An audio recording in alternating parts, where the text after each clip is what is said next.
নির্বাচন হলে কারা 2টা না 3টা সিট পাবে, জামানত বাজেয়াপ্ত হয়ে দেশ ছাড়া হবে, সেটা নির্বাচন ছাড়া তো বোঝা যাবে না। এবার এমন বার্তা দিলেন বিএনপির ভাইস চেয়ারম্যান শামসুজ্জামান দুদু। বলেন, এখন অনেকেই বিএনপিকে আমলে নিতে চাচ্ছে না, নির্বাচন হলে বোঝা যাবে কোন দল কতটা শক্তিশালী। দুদু বলেন, আমরাও মনে করি নির্বাচনটা খুব জরুরি। কিছু কিছু তথাকথিত বুদ্ধিজীবী রাজনীতিক মনে করে তারাই ক্ষমতায় আসবে। বিএনপি এবার প্রথম ক্ষমতায় যাবে তা নয়, এর আগেও একাধিকবার জনগণের সমর্থন নিয়ে ভোটে জিতে ক্ষমতায় গিয়েছে।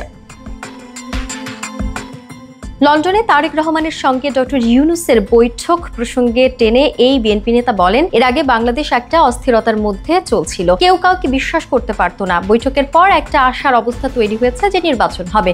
আমি সরকারকে অনুরোধ করব, ফেব্রুয়ারি মাসের প্রথমে হোক মাঝে হোক নির্বাচনের একটি দিন ঘোষণা করতে হবে, নির্দিষ্ট তারিখ ঘোষণা করতে হবে। তাহলে আমার মনে হয় এখন যে সংকট সেটা অনেকাংশেই কেটে যাবে।